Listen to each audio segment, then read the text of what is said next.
c'est donc des ONG qui sont financées donc par l'Union européenne sont en train de s'atteler à cette tâche, donc de produire de la documentation, des témoignages qui sont plus ou moins vérifiés, dans le but donc encore une fois d'inscrire Tsahal dans cette liste noire. Donc voilà, on parle de ça.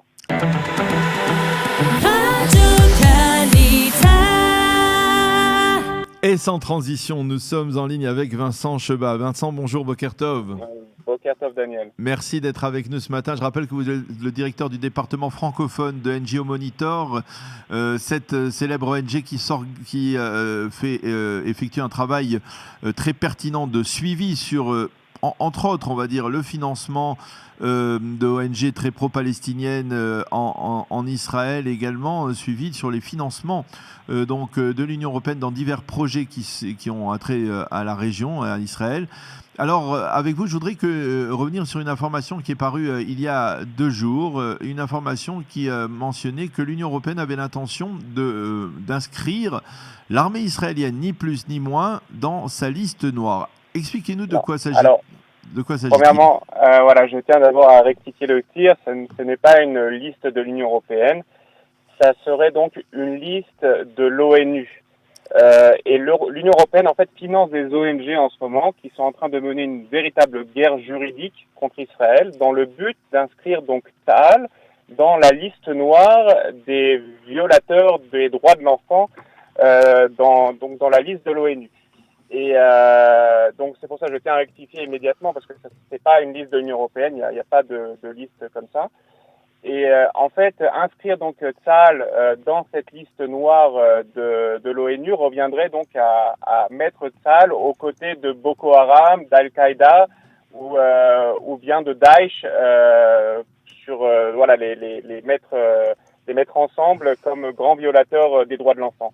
Donc effectivement, c'est problématique. Et nous, ce qu'on a vu ces derniers mois, lorsqu'on a fait notre recherche, c'est donc des ONG qui sont financées donc par l'Union européenne sont en train de s'atteler à cette tâche, donc de produire de la documentation, des témoignages qui sont plus ou moins vérifiés, dans le but donc encore une fois d'inscrire Tsahal dans cette liste noire. Donc voilà, on parle de ça. Alors, d'abord, je serais tenté de vous dire, on veut des noms. Qui sont les ONG qui contribuent à essayer donc de diffamer l'armée israélienne, en tout cas de l'accuser de ce genre d'accusations particulièrement graves? Alors, c'est principalement, on va dire, des ONG palestiniennes, que ce soit DCIP, PCHR, c'est des ONG qui vous disent pas grand-chose, mais c'est des ONG qui sont extrêmement puissantes du fait de leur action.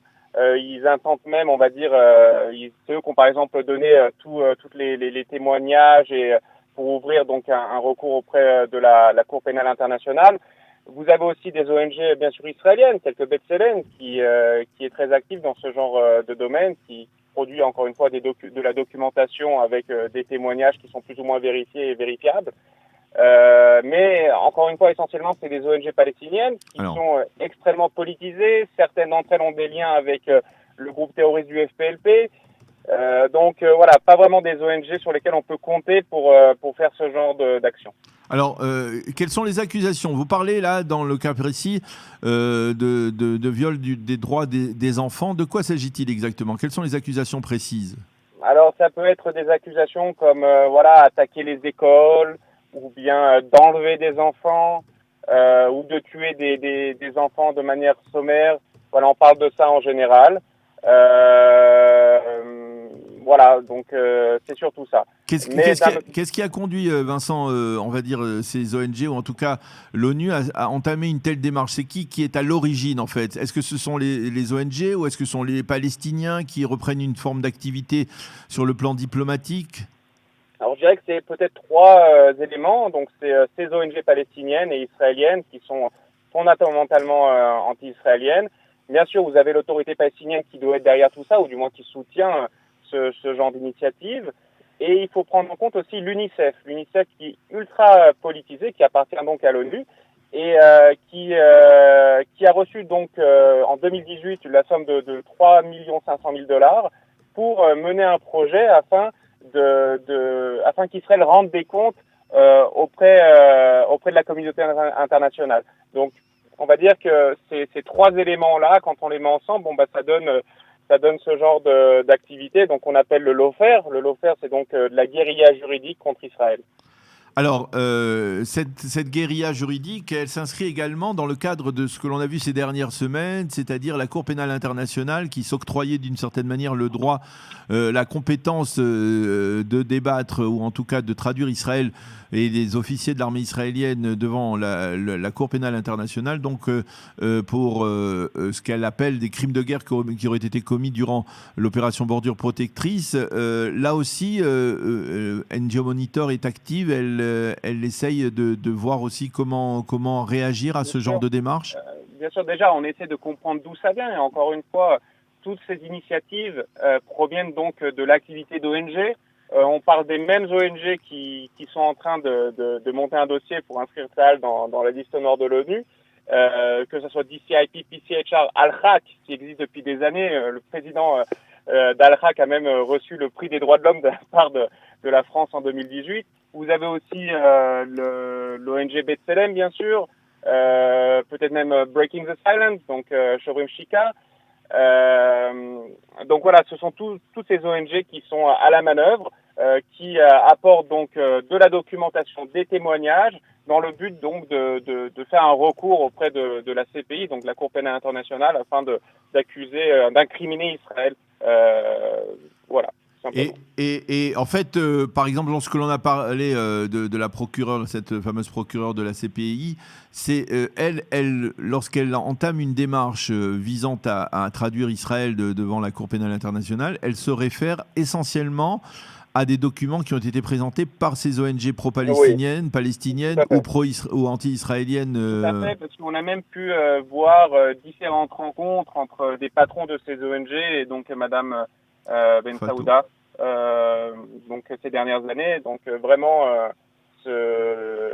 cette compagnie internationale s'appuie essentiellement sur ce genre d'ONG. Donc vous comprenez que c'est extrêmement problématique. Alors, comment réagit l'État d'Israël à cela, après que ces informations parviennent à Israël? Est-ce que l'État d'Israël, par exemple, dans le cas précis de cette accusation concernant Tsahal et donc apparemment des infractions, apparemment, mais en tout cas, c'est-à-dire c'est une accusation qui est portée contre Tsahal pour son action contre des enfants palestiniens, on le dit, est-ce que le gouvernement réagit ou il préfère ne pas tenir compte de ce genre d'accusation?